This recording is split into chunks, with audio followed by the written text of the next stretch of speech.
Doctor Rómulo Vargas es médico internista, gastroenterólogo de la Pontificia Universidad Javeriana, profesor de Medicina Interna y Gastroenterología de la Facultad de Medicina de la Universidad Javeriana, coordinador de intervencionismo endoscópico del Hospital Universitario San Ignacio y gastroenterólogo de la Clínica de Marlí. Bienvenido, doctor Vargas. Boa tarde, voy a hablar en español. ¿Posso?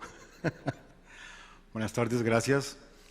La idea es compartir algunos pensamientos respecto a este apasionante tema de predicción de coledocolitiasis. Y yo creo que a la luz de la evidencia más reciente tenemos que replantearnos lo que estamos haciendo. Probablemente debemos cambiar nuestros modelos de predicción y hacer cosas diferentes. Para comenzar, quiero ilustrar con un caso clínico que seguramente hemos estado todos expuestos a este tipo de incertidumbres clínicas. Se trata de un paciente de 24 años que consulta por dolor abdominal de 5 días de evolución, localizado en el epigastrio y, entre otras cosas, acompañado de coluria y acolia.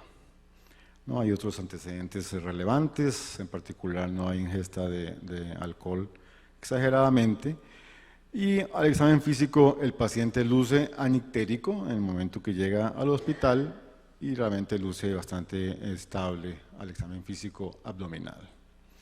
Tiene unos paraclínicos extrainstitucionales que muestran una hiperbilirubinemia directa, también con alteración de otras pruebas del perfil hepático, una hiperamilasemia y una ecografía biliar que muestra una vía biliar intra y extrahepática normal y la vesícula con microcálculos. El paciente estuvo por fuera en nuestro hospital y es remitido a nuestra institución con un diagnóstico de una pancreatitis aguda leve y tuvo esta evolución de los paraclínicos en donde se observa un descenso de la bilirrubina, una resolución del cuadro de hiperamilasemia, y nos llaman a gastroenterología más o menos el 6º día de evolución con un paciente estable y con un resultado de una resonancia que muestra una vía biliar normal. Seguramente les suena muy familiar esta situación y uno pregunta qué hacer, esperamos o le hacemos CEPRE.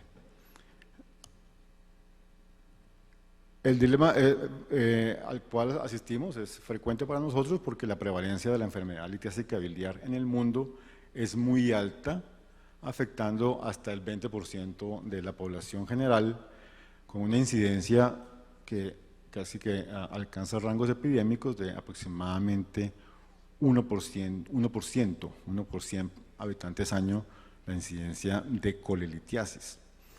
De un 10 a un 20% de estos pacientes con colelitiasis van a cursar con coledocolitiasis, la mayoría de ellos secundaria por migración de los cálculos de la vesícula hacia el conducto biliar común y más raramente la coledocolitiasis primaria por patología principalmente obstructiva del ducto biliar que va a causar esta entidad. La colelitiasis asintomática suele cursar así en la gran mayoría de personas, solo después de muchos años se vuelve sintomática y finalmente puede cursar con un riesgo de coledocolitiasis en una minoría de pacientes. Pero es tanta la frecuencia de la enfermedad biliar litiásica en el mundo que para nosotros es una patología bastante recurrente. La presentación clínica de la coledocolitiasis es prácticamente indistinguible del cólico biliar no complicado, excepto de pronto por la presencia de colangitis, en la que ya hay un cuadro infeccioso mucho más claro. La pregunta es, en este contexto de colelitiasis y riesgo de coledocolitiasis, ¿poseemos en este momento una herramienta clínica fácil, disponible, que nos permita distinguir al paciente que realmente tiene coledocolitiasis y que debe ser llevado a CEPRE del que no lo tiene? Dado que dado que la falla en la identificación de la coledocolitiasis potencialmente lleva a complicaciones graves? La respuesta es no. Pero el asunto es que, así como debemos evitar que la coledocolitiasis lleve al paciente a complicaciones por el cuadro obstructivo no resuelto, también es cierto que debemos evitar las complicaciones inherentes a la CEPRE en pacientes que probablemente no tengan coledocolitiasis. Es en esa relación riesgo-beneficio en donde nosotros tenemos dificultades a la hora de decir qué paciente tiene coledocolitiasis y qué paciente se beneficia de esto. En el contexto del manejo de la coledocolitiasis, la ruta preferentemente escogida hoy en el mundo es la evaluación preoperatoria, porque el paciente va a ser llevado posteriormente a una ColeLab. Pero no olvidar que en algunos centros todavía el manejo de la coledocolitiasis se prefiere por vía quirúrgica, y entonces en ese momento pues no hay necesidad de hablar de escalas de predicción, porque se le hace al paciente una colangio intraoperatoria y se toma la decisión sobre qué hacer si esta colangio intraoperatoria es positiva, ya sea una exploración laparoscópica del área biliar, una CEPRE intraoperatoria, que pues, es bastante difícil de conciliar, o frecuentemente una CEPRE postoperatoria. Realmente la evidencia dice que no hay ninguna diferencia en cuanto a la efectividad, seguridad y costo-beneficio de ninguno de los tres abordajes posibles de la coledocolitiasis. No hay diferencias en hacer la CEPRE postoperatoria, entre hacer la CEPRE intraoperatoria o la exploración biliar intraoperatoria, o en hacer la CEPRE preoperatoria. No hay diferencia, pero la mayoría de cirujanos prefieren la ruta de el manejo preoperatorio de la coledocolitiasis, y por ello entonces es importantísimo hablar de la predicción de coledocolitiasis en el manejo del paciente de la coledocolitiasis sintomática. Esto pues ha tenido una serie de modificaciones en el tiempo. En la década 70 y 80 del siglo pasado probablemente hacíamos un uso muy liberal de la CEPRE, o también probablemente el paciente era llevado directamente a una cirugía abierta con exploración abierta de la vía biliar. Pero con la aparición entonces, en las finales de los años del siglo XX, de la colecistectomía laparoscópica, tocó empezar a hablar de los modelos de predicción, de escalas de predicción, que finalmente fueron como recogidas o resumidas en las guías de la ASGE de 2010, que ya vamos a presentar, y entonces, 8 años después, pues ya nos toca hablar de qué ha pasado con estas guías, cómo hemos juzgado su comportamiento predictivo y si hay alguna oportunidad para mejorarlas. Toda evaluación de sospecha de coledocolitiasis comienza evidentemente con los exámenes básicos disponibles, baratos, que son la realización del ultrasonido transabdominal normal y el perfil hepático. El problema es que ya sabemos las escasas características operativas con las que funcionan estas pruebas, siendo el ultrasonido transabdominal muy poco sensible para la coledocolitiasis, aunque es bastante específico. Tal vez es el marcador más específico de todos en el sentido de valor predictivo positivo, pero el problema es que se observa este hallazgo en muy pocas oportunidades. Y el perfil hepático es bastante sensible, es decir, es altamente probable que un paciente con coledocolitiasis lo tenga alterado, pero es altamente inespecífico porque se presenta en muchas otras condiciones, puede fluctuar en el tiempo y no existen unos valores realmente de corte que sean suficientemente o fuertemente predictivos. Antes de la aparición de las guías de la ASGE teníamos otros estudios que mostraban cuáles eran los predictores útiles, y de hecho las guías de la ASGE de 2010 recogen los hallazgos de estos estudios previos, en particular del estudio de Alan Barkun, en donde básicamente asocia cuál es la probabilidad de tener coledocolitiasis en relación con marcadores clínicos como la edad, la presencia de pancreatitis, marcadores paraclínicos como la elevación de bilirrubina y los hallazgos sonográficos convencionales. No obstante, cuando miramos cuál era el modelo de predicción de Barkun, con los mismos datos que disponemos ahora, vemos que un paciente que fuera menor de 55 años y tuviera el perfil hepático normal y el diámetro del colédoco normal, aún tenía un riesgo de coledocolitiasis del 19%. O sea, tenía también problemas de características operativas estos marcadores.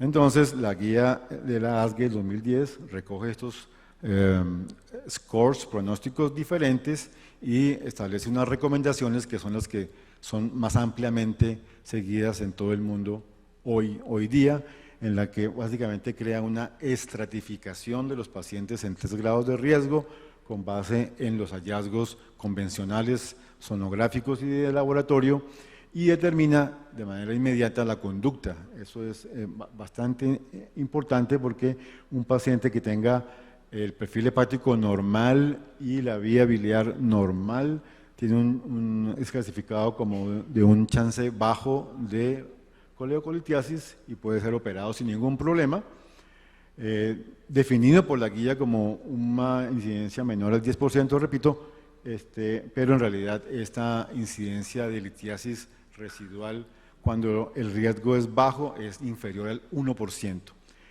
El grupo más beneficiado de estos pacientes, una vez salió la guía, fue el grupo de pacientes intermedios que probablemente antiguamente iban a mucha CEPRE con hallazgos normales, en los que el riesgo está entre el 10 y el 50%, deben ir a un estudio confirmatorio antes de ser llevados a CEPRE, y finalmente recomienda esa guía que el grupo de alto riesgo, definido por ellos como de mayor del 50%, sea directamente llevado a CEPRE.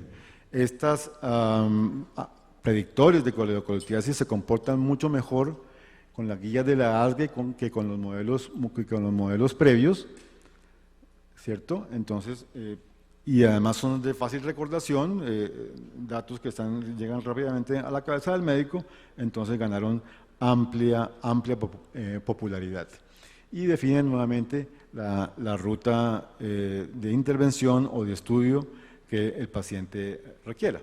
Pero entonces ahora nos preguntamos, ¿funcionan las guías de la ASGE para la predicción de coledocolitiasis? ¿Realmente cumplen lo que prometen?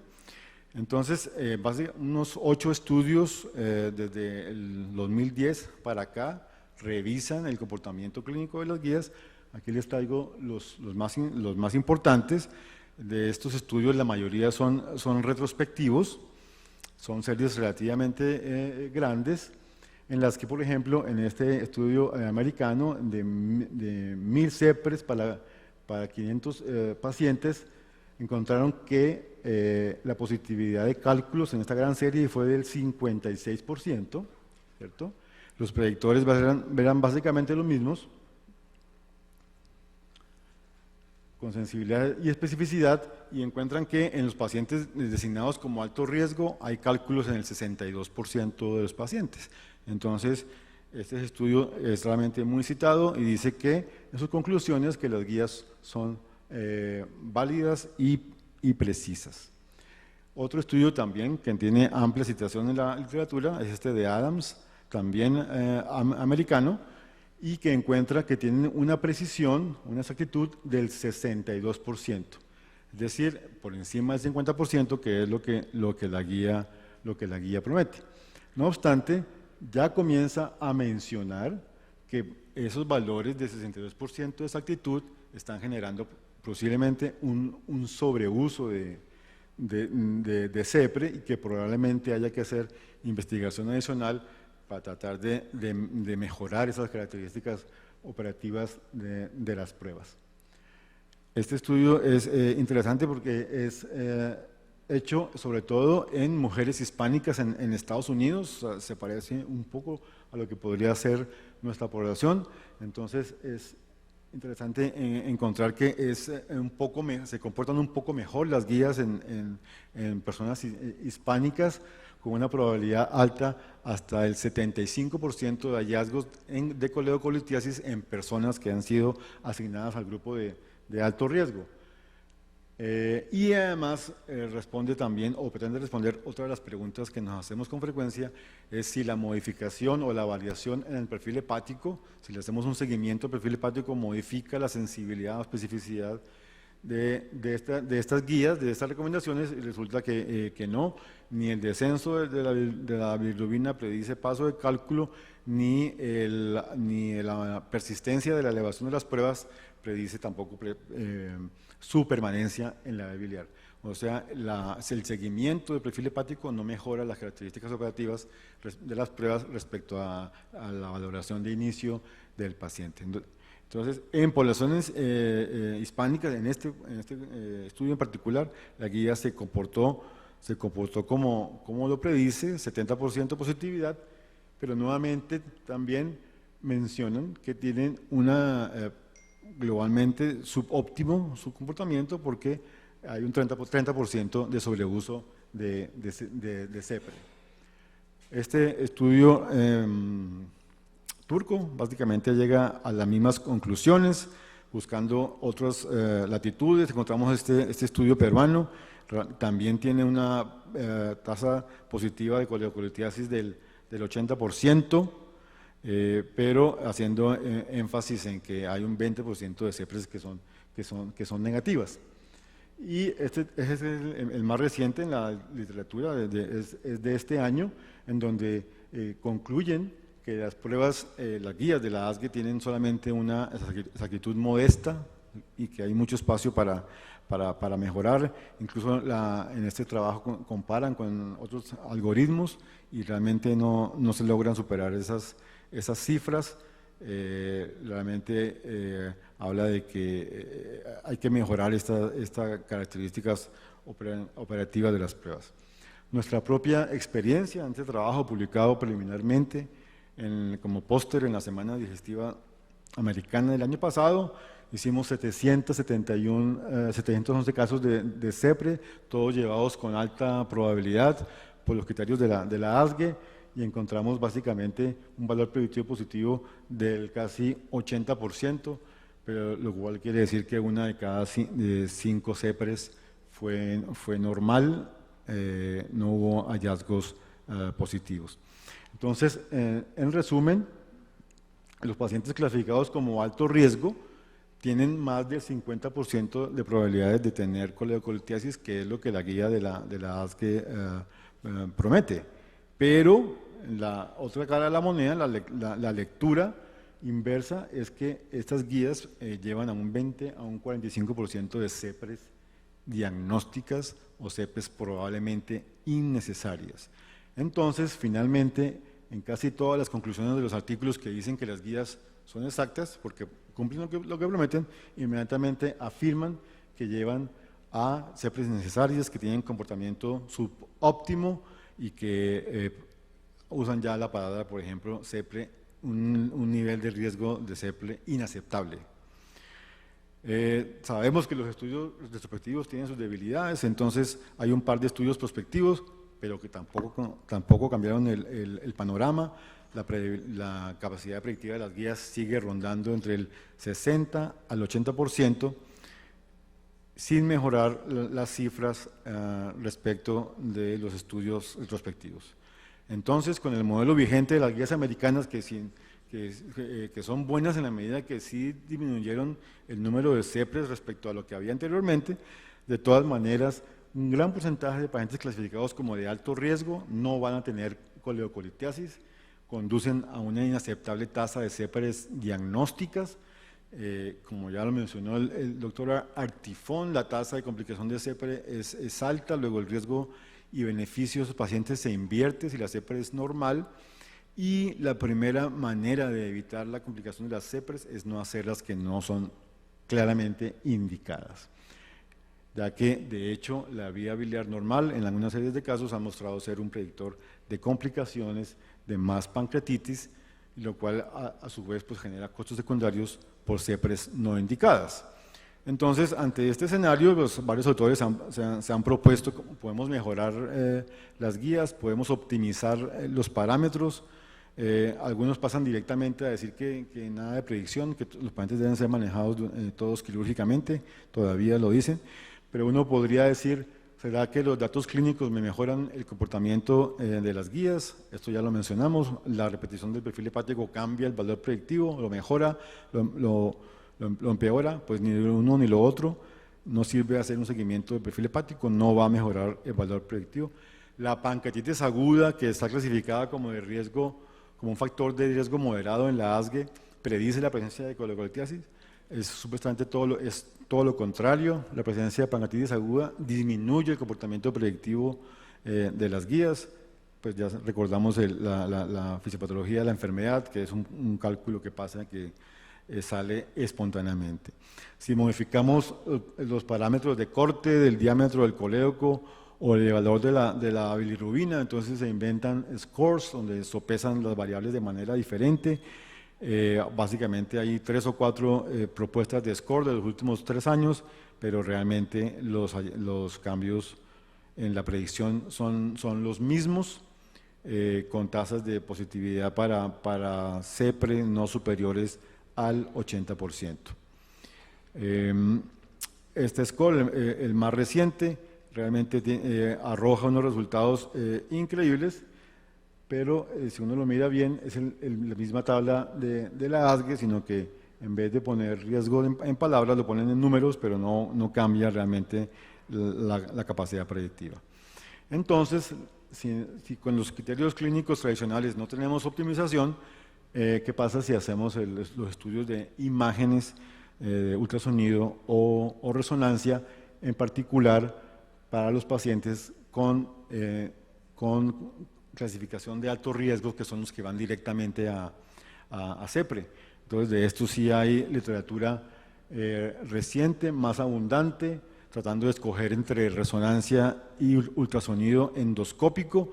Ya es bien sabido que ambos son buenas pruebas, pero que el ultrasonido endoscópico es un poco mejor que la resonancia a la hora de detectar la coledocolitiasis en este grupo de pacientes, sobre todo en pacientes con vía biliar de tamaño normal, en la que la sospecha es microlitiasis, y ya los autores hablan de que no se debe acabar esa de clasificación de alto riesgo, que básicamente los pacientes deben ir todos a una prueba confirmatoria de imagen, resonancia, ultrasonido endoscópico, antes de ser sometidos a una CEPRE, y ya dependiendo de la disponibilidad y de las ciertas preferencias, unos recomiendan colangio o ultrasonido con sus ventajas y desventajas. Para nosotros la resonancia tiene también, en este estudio que publicamos, una seria tasa de falsos negativos, sobre todo para cálculos pequeños, y un par de estudios en los que se evaluó el ultrasonido endoscópico mostró que puede ser más costo efectivo en la medida en que permite en la misma sesión, después de mostrar la prueba, el cálculo, la realización de la CEPRE, y se ahorra el tiempo de demora de la resonancia y su cierta baja sensibilidad para los cálculos pequeños. Finalmente, entonces, aquí ya, por ejemplo, en este editorial reciente, se habla de que alguna vez, como si fuera un cuento viejo, alguna vez hubo unas guías de predicción de coledocolitiasis, pero que eso ya se volvió una pesadilla, que mejor olvidémonos de eso, y que todos los pacientes deben ir a estudio de imagen confirmatorio, independientemente de que uno los considere de alto o de bajo riesgo. Nuestra propuesta, entonces, es acoger las imágenes como un estudio realmente relevante a la hora de disminuir ese número de 25 a 40% de CEPRES normales y necesarias que ponen en riesgo a los pacientes, llevar únicamente a CEPRE directa al paciente con colangitis o que tiene realmente muy alto riesgo con base en los criterios de la ASGE, que es el paciente que tiene el cálculo visible en el ultrasonido convencional, que está ictérico y que tiene la vía biliar dilatada, o sea, los pacientes que uno clínicamente sabe que tienen coledocolitiasis, que son una minoría, de hecho, del grupo global, debe ser llevado directamente a CEPRE, pero los que eran considerados de alto riesgo deben ir a un estudio de imagen. Si la vía biliar está dilatada, el ultrasonido endoscópico, en mi opinión, porque una vez uno puede proceder a la CEPRE si es anormal, o si la vía biliar es normal, también el ultrasonido endoscópico, pero le dan en la literatura mucho margen a la resonancia, pero digamos que puede ser más disponible, es más barata, no obstante genera ciertas demoras en la atención del paciente y tiene menos sensibilidad para cálculos pequeños. Entonces, como conclusión, el abordaje óptimo para pacientes con sospecha de coledocolitiasis aún no existe. Estos son propuestas, hay que mirar prospectivamente si esto sí funciona.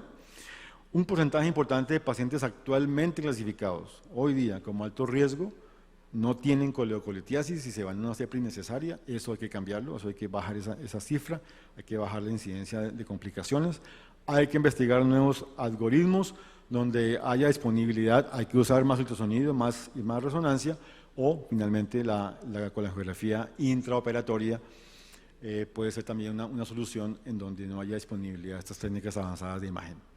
Para resolver el caso clínico, nosotros llevamos al paciente a una ecoendoscopia en la que se reporta coledocolitiasis, una microlitiasis, y procedemos en el mismo acto operatorio con la misma sedación a realizar no ocurrió el video, a realizar la CEPRE, donde tuvimos abundantes cálculos pequeños. Eso es todo, muchas gracias. Muchas gracias, doctor Vargas, por esa excelente conferencia. La primera pregunta es, hace poco salieron artículos muy recientes de alemanes del uso de hybrid APC utilizando el Herbejet. A diferencia de la APC estándar, digamos, lo que utiliza es una inyección en la submucosa, que creo yo que tiene toda la lógica para disminuir la sintomatología que usted mencionó y disminuir la estenosis también. Esa es la primera pregunta, si usted tiene alguna experiencia con eso, si la recomienda, ¿qué le parece la inyección en la submucosa?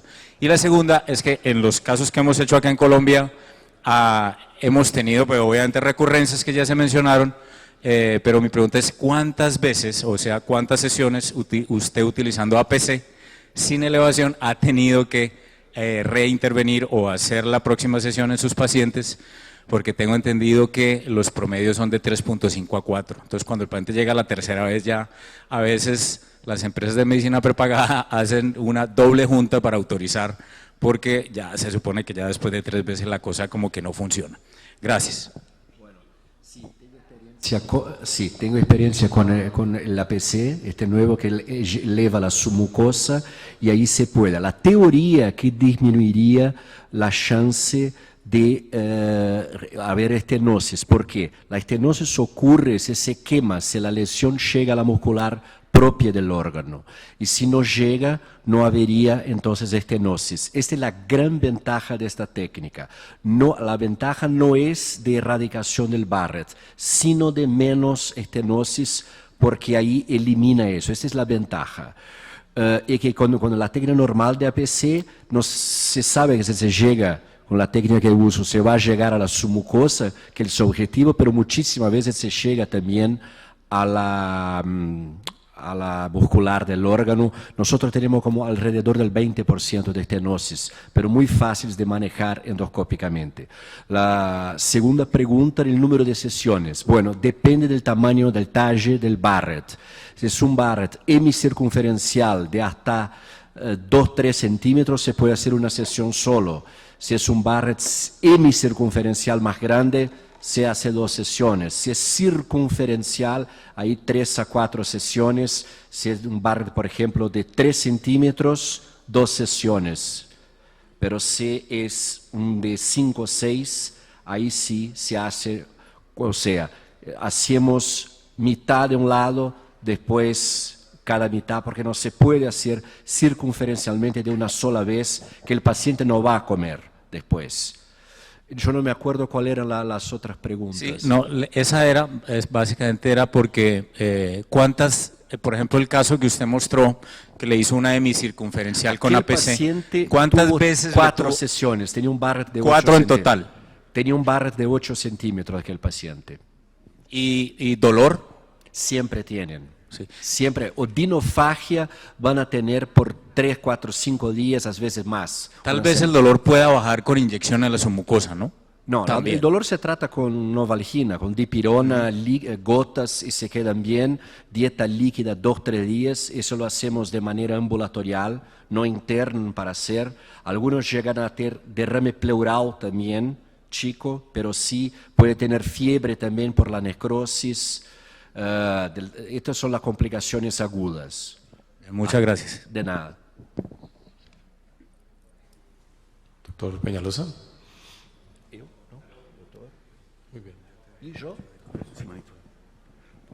Aló. Doctor Rómulo, me parece supremamente valioso el concepto que usted plantea en su conferencia de las CPRs innecesarias. Me parece un concepto muy valioso, incluso desde un punto de vista filosófico. Yo quisiera oír cuál es su opinión respecto al significado clínico de las microlitiasis de 1 milímetro. Usted conoce microlitiasis coledocianas de 1 milímetro, un cálculo de 1 milímetro. ¿Usted qué opina del significado clínico de esos pacientes?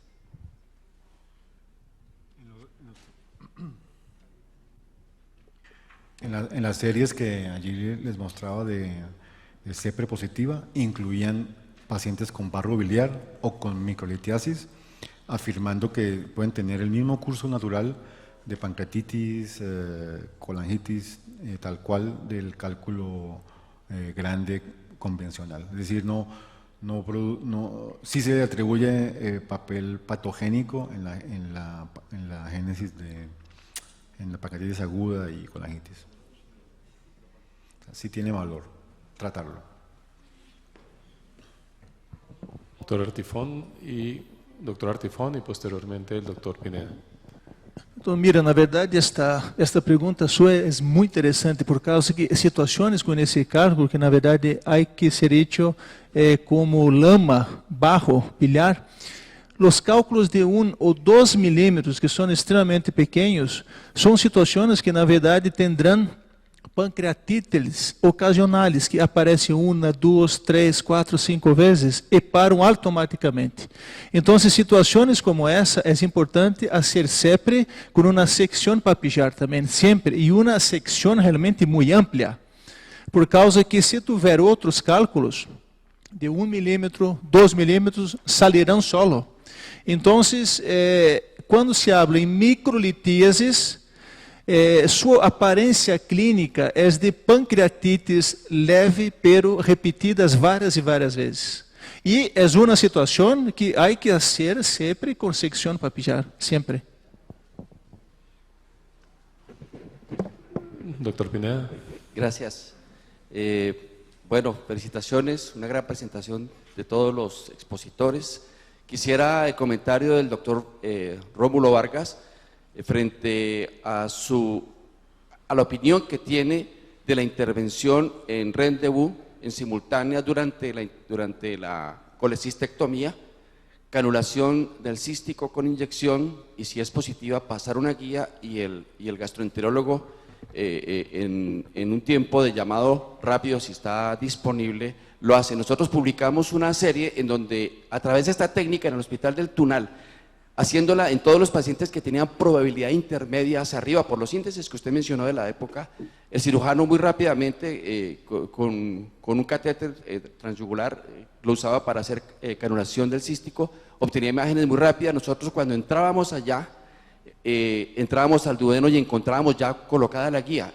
Publicamos en nuestra serie, no tuvimos ninguna pancreatitis porque nunca vamos a canular el conducto pancreático, y aparte de esto, todas las intervenciones van a ser positivas. Me parece a mí que donde no hayan imágenes como la resonancia, la endosono, tratar de establecer la coordinación entre los dos equipos no nos pareció en nuestra experiencia tan difícil, y es una técnica posible que me parece que debería popularizarse un poco más.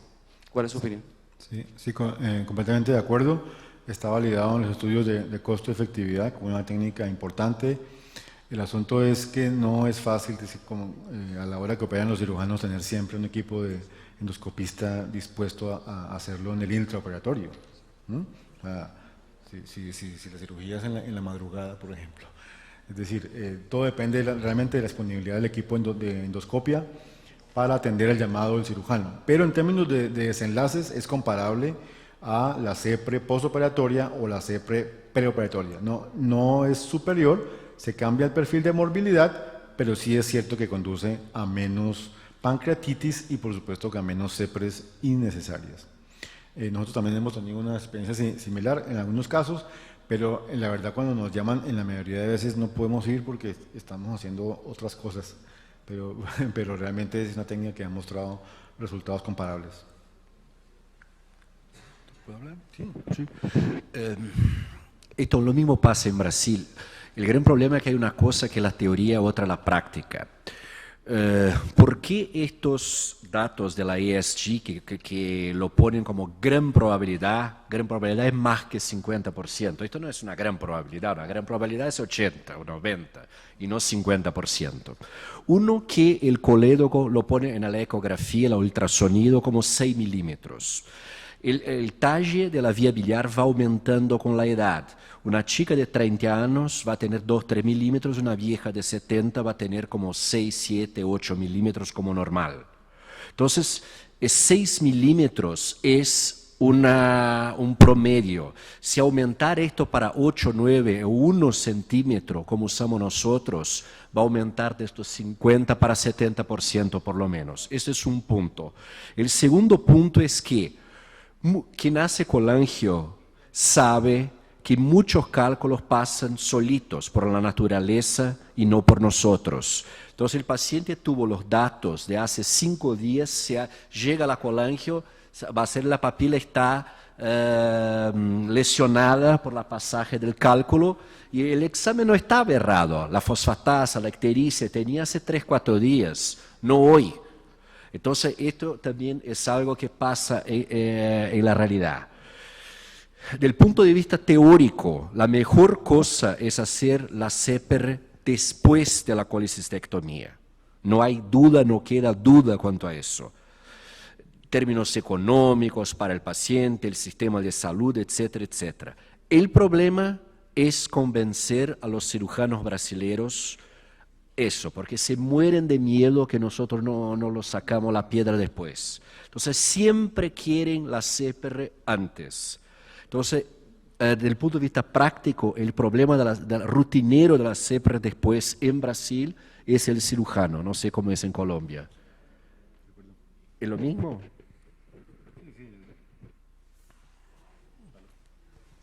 Es parecido porque realmente el paciente va a requerir una segunda intervención y la idea es que quede resuelto en la misma sesión, ¿cierto? Pero aquí también se prefiere claramente, y es una tendencia mundial, la CEPR preoperatoria, que quede el paciente definido para la cólera.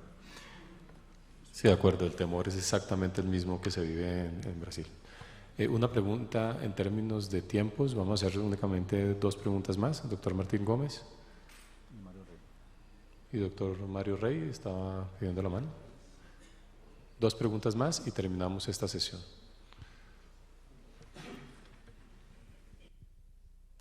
A mí me parece muy importante la pregunta que hizo el doctor Arecio y yo sé a dónde va en el sentido de que lo hemos vivido todos en todos los servicios los que dedicamos a la patología pancreatobiliar, y es que resonancias o ecoendoscopias nos reportan vía de 3-4 milímetros, pero le veo un cálculo de 1 milímetro en su vía biliar.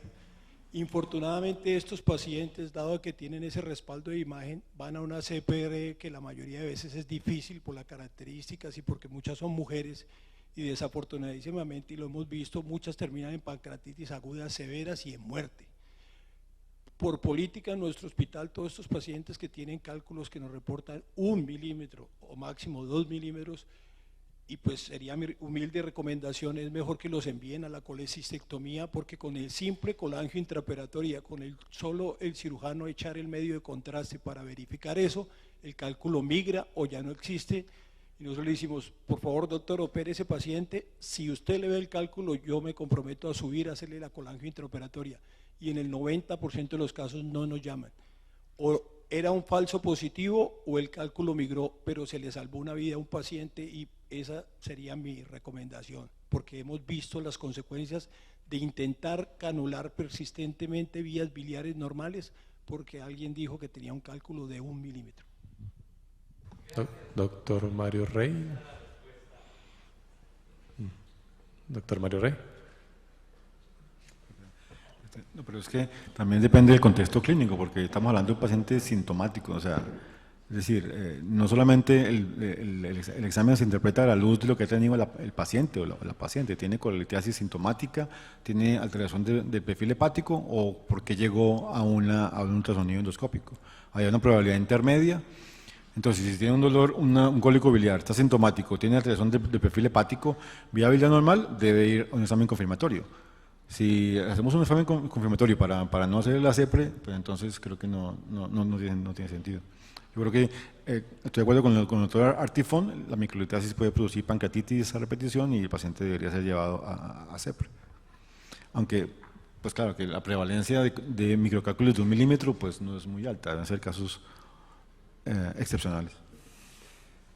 Quería preguntarles, hoy en día, en relación al manejo de displasia en esófago de Barrett, ¿usted sigue aplicando argón con el riesgo de 20% de estenosis, varias sesiones a los protocolos americanos que hablan de radiofrecuencia? Entendí la pregunta. Oímos la historia de lo del argón, cómo se evolucionó en el tratamiento de displasia en esófago de Barrett. ¿Alto o bajo grado? Sí, de las que usted mostró, que me imagino que para esa época era displasia de alto grado. Pero ahora usted sigue utilizando el argón teniendo en cuenta que tiene 20% de posibilidades de estenosis versus 1 a máximo 6% de estenosis con radiofrecuencia, en mucho menor número de aplicaciones, y entonces me pregunto si sigue utilizando el argón o sencillamente se adosa a las guías americanas. Bueno, la pregunta es si la guía americana recomienda radiofrecuencia. Correcto. Sí. El riesgo de estenosis es alrededor del 10% con radiofrecuencia, es menor do que con argón. El argón 20%. Sí, 15-20. Sí, a pesar sí. de eso, usted lo recomienda. Una cuestión de costo, por ejemplo, el aparato de radiofrecuencia cuesta $80-90 mil y la sonda cuesta $2 a $3 mil por sesión. Sí, pero usted está sometiendo a una persona que es asintomática, o sea, que solamente tiene reflujo, a llevarla a 20% de posibilidades de una esofagitis que no tenía. Entonces, solo por problema de costos, ¿va a someter a ese paciente a esa terapia? Su pregunta es muy válida para un paciente con displasia de bajo grado, no para un de alto grado, porque alto grado está con riesgo de cáncer en los próximos años. De bajo grado está perfecta la pregunta. El punto es, depende del tamaño de la estenosis, del Barrett. Si es un Barrett chico, el índice de complicaciones es bajísimo. Por ejemplo, un Barrett que no es circunferencial, por ejemplo, no va a estenosar. Los Barretts que van a estenosar con el tratamiento son Barretts largos, con más de 4, 5, 6 centímetros y circunferenciales. Si tiene un Barrett hemicircunferencial, no va a estenosar con ningún método. Entonces, así, ahora sí, un paciente con displasia de bajo grado y que tiene sin lesión visible, realmente sin lesión visible, y tiene 6-7 centímetros de Barrett, yo no lo hago ablación con ningún método. ¿Era esa la pregunta? Era para enfatizar las indicaciones de cada método. Perfecto. Perfecto, muchas Ahora, gracias. si es un Barrett chico, sí. Perfecto, muchas gracias por todos.